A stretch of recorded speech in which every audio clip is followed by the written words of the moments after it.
Bertemu lagi di mata kuliah perencanaan bisnis.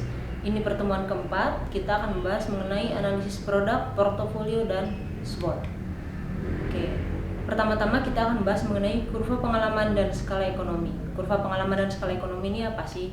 Jadi intinya adalah saat suatu perusahaan semakin lama beroperasi, maka perusahaan tersebut akan semakin efisien dalam menjalankan operasional perusahaannya, sehingga semakin banyak produk yang akan mereka hasilkan dan juga mereka akan mencapai yang namanya efek skala ekonomi. Mereka dapat menjual produk dengan murah dan juga lain sebagainya. Nah, efek skala ekonomi itu terjadi ketika volume produksi meningkat tadi ya, karena mereka efisien.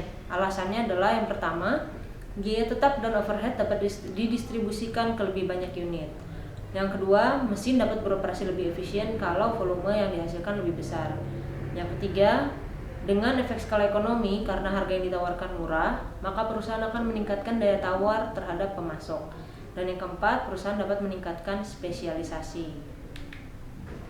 Oke, nah ini ada gambarnya. Yang pertama, kalau misalkan perusahaan itu mencapai efek skala ekonomi, perusahaan itu akan bisa menghasilkan volume produksi yang lebih tinggi dengan harga yang lebih rendah. Nah, dengan harga yang lebih rendah itu perusahaan akan mendapatkan pangsa pasar yang lebih tinggi. Oke, nah dalam produk itu ada yang namanya tahapan siklus hidup produk. Yang pertama ada yang namanya tahap pengenalan. Saat suatu produk di launching oleh perusahaan gitu ya, saat pasar belum mengenal, itu biasanya tahap pengenalan, penjualannya belum tinggi gitu ya. Perusahaan juga baru mencoba-coba memproduksi itu sehingga belum efisien, maka periode ini merupakan tahap yang paling berisiko dalam membutuhkan sebagian besar upaya dari manajemen atau sumber daya dari manajemen.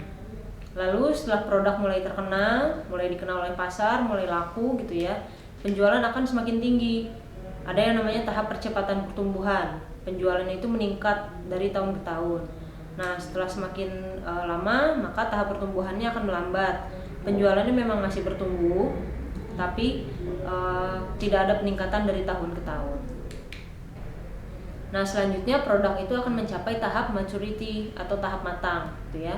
Saat pasar sudah mulai jenuh, gitu ya, sudah mulai banyak pesaing, pasar sudah mulai jenuh dengan produk kita, maka perusahaan itu harus bergeser ke pertarungan memperebutkan pangsa pasar karena sudah banyak pesaing dan juga mengurangi biaya.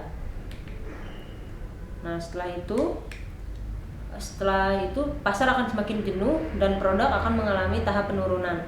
Karena apa? Semakin banyak persaingan, gitu ya, akan terjadi perang harga, maka pesaing yang paling tidak efisien akan keluar dari pasar. Maka manajemen itu harus fokus pada pengurangan biaya untuk mempertahankan profitabilitas meskipun penjualannya menurun. Nah, selanjutnya setelah kita tadi membahas siklus itu, kita akan membahas growth share matrix atau biasa disebut BCG matrix. Tujuannya adalah untuk mendapatkan wawasan strategis tentang produk mana yang membutuhkan investasi dan mana yang harus diinvestasi ulang. Nah, di sini langsung ke sini, perusahaan itu bisa jatuh di 4 posisi ini. Yang pertama ada start, problem child, cash cow, dan dog. Oke, satu-satu ya kita bahas. Kalau misalkan perusahaan itu ada di posisi start, perusahaan itu biasanya memiliki pangsa pasar yang relatif tinggi di pasar yang berkembang pesat. Biasanya produk mereka itu ada di tahap pengenalan atau pertumbuhan. Nah, perusahaan yang jatuh di posisi problem child biasanya pertumbuhan pasarnya semakin melambat gitu ya. Nah, yang di dog ini produk dengan pangsa pasar rendah di pasar yang telah mencapai kematangan atau maturity tadi, keuntungannya akan relatif rendah. Nah, kalau cash cow biasanya produk dengan pangsa pasar yang sudah maturity namun penjualannya stabil. Nah, pangsa pasarnya tinggi dan siklus produknya relatif matang. Nah, untuk analisis SWOT ini, analisis kekuatan dan kelemahan, biasanya untuk analisis internal perusahaan harus tahu kekuatan dan kelemahannya. Nah, kalau opportunities and threat ini, peluang dan ancaman, biasanya analisis eksternal untuk mengetahui peluang dan ancaman dari luar perusahaan. Oke, cukup sekian pertemuan keempat. Sampai bertemu lagi di pertemuan selanjutnya.